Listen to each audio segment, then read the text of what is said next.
Behind the fire fronts, a secondary battle is underway, a political dispute about the links between climate change, extreme weather and bushfires.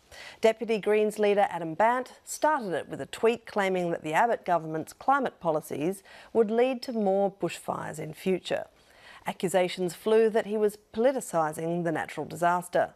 Scientists told 7:30 The Science is in. The link between global warming and bushfires has been established and it's time for action. Tracy Bowden reports.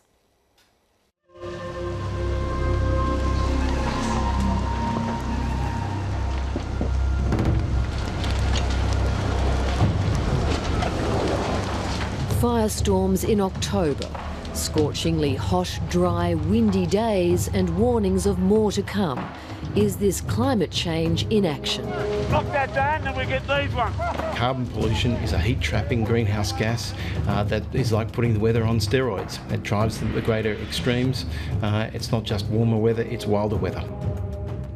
It's October and we're having a tragic bushfire, and meanwhile Tony Abbott and his ministers have been out every day this week saying that they're going to take Australia backwards when it comes to combating global warming. Hey!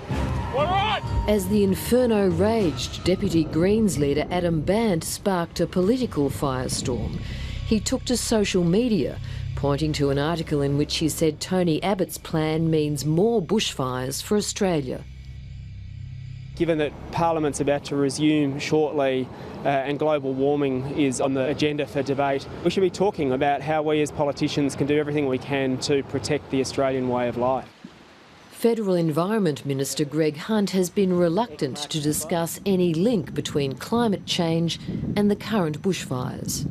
There are 2,000 odd firefighters in the field as we speak.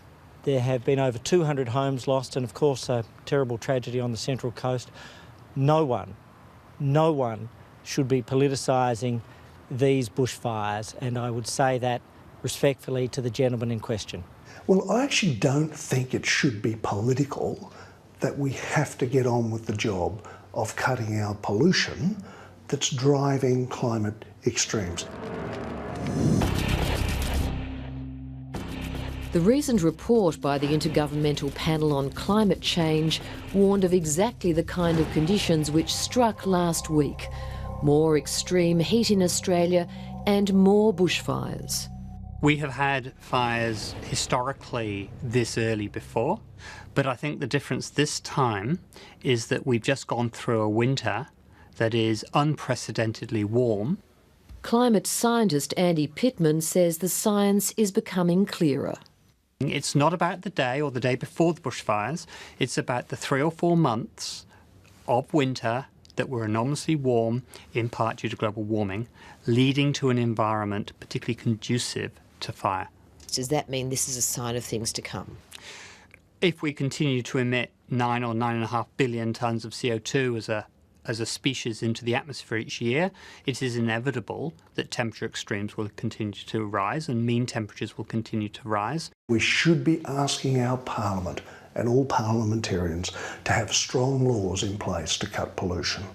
The Abbott government has wielded the axe again, scrapping the Climate Commission. Despite the science, there have been cutbacks at national and state levels in resources to research and prepare for the impact of climate change.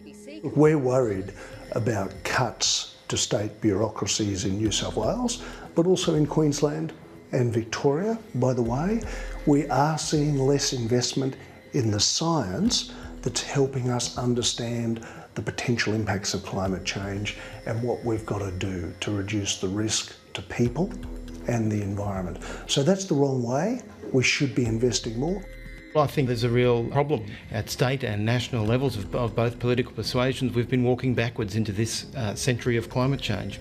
We're pretending mostly that we're not going to see much in the way of warming. CEO of the Climate Institute, John Connor, says Australia needs to start planning for the impact of global warming. Unfortunately, I think that we've been caught up in this toxic political battle and actually haven't stepped back and had a look at the big picture. And I think that climate risks are real, they are growing, we need to face up to them, we need to actually better prepare for them, we need plans at national and state levels to actually look at the real scenarios of 2 degrees warming, the potential and quite real scenarios of 4 degrees warming. We need to build that into our planning, approval, resourcing stages across the board. These type of fires, very extensive lines of fire for 100 or so kilometres in the Blue Mountains, they turn up about every 10 or 20 years, right back since 1912, I think records started. After studying bushfire management for half a century, David Packham is not convinced about the impact of climate change. He believes the problem is not in the atmosphere, but on the ground, and is calling for a much more vigorous approach to fuel reduction. It has got to be increased about 10 times. If 10 times is a bit too much to swallow, we'll improve things from about a 5 times increase to what we've got now. Not all scientists agree. We saw in the last few days fires spotting many kilometres ahead of the fire front. And you cannot clear the bush to 10 kilometres from any house in Australia. And in fact, the emergency services and the bushfire organisations have been extremely proactive in doing hazard reduction. And climate scientist Andy Pittman points to another problem. The period for hazard reduction is getting shorter and shorter. The winter's getting warmer, they've been very dry. It's a limited opportunity for them to actually do that hazard reduction work. While the long-term picture for Australia is one of even more extreme conditions, the immediate concern is this bushfire season, with predictions of many more battles ahead in the coming months. We're going to see more of these extreme fire weather danger days in future, and the task ahead is to reduce the risk of those through better preparation, but also by participating in the global solution and having a credible plan. Tracy Bowden reporting.